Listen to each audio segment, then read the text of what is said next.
जय श्री कृष्णा। वृषभ राशि वालों के लिए ये जो सप्ताह है आने वाला 24 अगस्त से लेकर 30 अगस्त के बीच में, ये काफी कुछ परिवर्तनकारी रहने वाला है। सूक्ष्म परिवर्तन हो रहे हैं भीतर ही भीतर।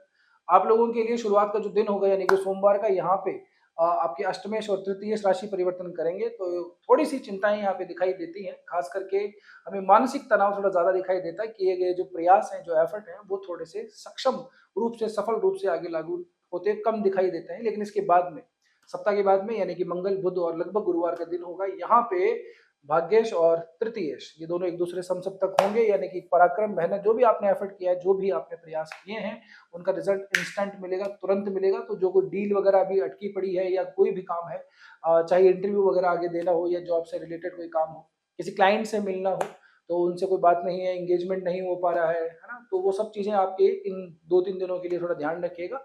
जरूर से आप लोगों का आगे काम बनेगा। आगे भी चंद्रमा जाते हैं तो राहु के साथ में मिलेंगे, ये एक तरीका का ग्रहण योग बनेगा दशम भाव के अंदर। तो थोड़े ऑफिस पॉलिटिक्स से बच के रहिएगा। जरा जरा सी बात पे इरिटेट हो जाते हैं अगर आप, तो थोड़ा आपके लिए असावधानी ही रहेगी, यानी कि थोड़ी ठीक नहीं रहेगी। जरा सी असावधानी, अपनी चीजों को रिवील कर देंगे तो प्रॉब्लम हो जाएगी, ठीक है ना। एक और बात, काम होने से पहले आप लोगों को थोड़ा सा बचना चाहिए। बताने से पहले आप लोग, क्या है कि कई बार ऐसा होता है कि कोई काम आपने बस प्लान किया है, थोड़ा सा अंडर प्रोसेस चल रहा है, और पहले उसको अगर डिस्क्लोज कर देते हैं तो कई बार चीजें अटक जाती हैं। इसको टोक लगना, नजर लगना है, कुछ भी कह सकते हैं आप, लेकिन थोड़ा सा संभाल के रहिएगा। आखिरी का दिन होगा इतवार का, शनि के साथ में चंद्रमा मिलेंगे, ये भी एक तरीके का विषय योगी बनता है। तो आप कहेंगे कि यार सर खराब ही खराब है, नहीं खराब नहीं है, इसका मैं बताता हूँ आपको।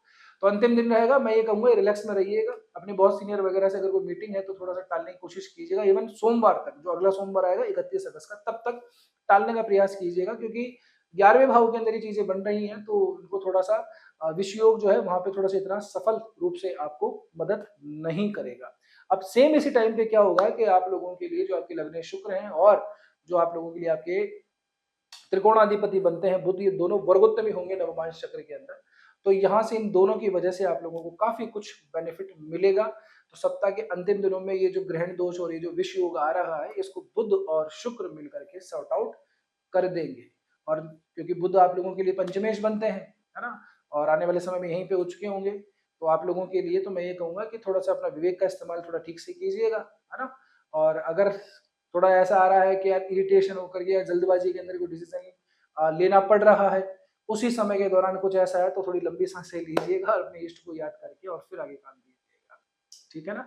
रिलेशनशिप वाले मामले के अंदर अभी जो थोड़ी चीजें हैं सुधार की तरफ है। सप्ताह के अंत के अंदर जो थोड़ी बहुत मिसअंडरस्टैंडिंग हो गई है, या फिर ऐसा है कि कहीं और ध्यान भटक रहा है, आपका हो चाहे आपके पार्टनर का हो,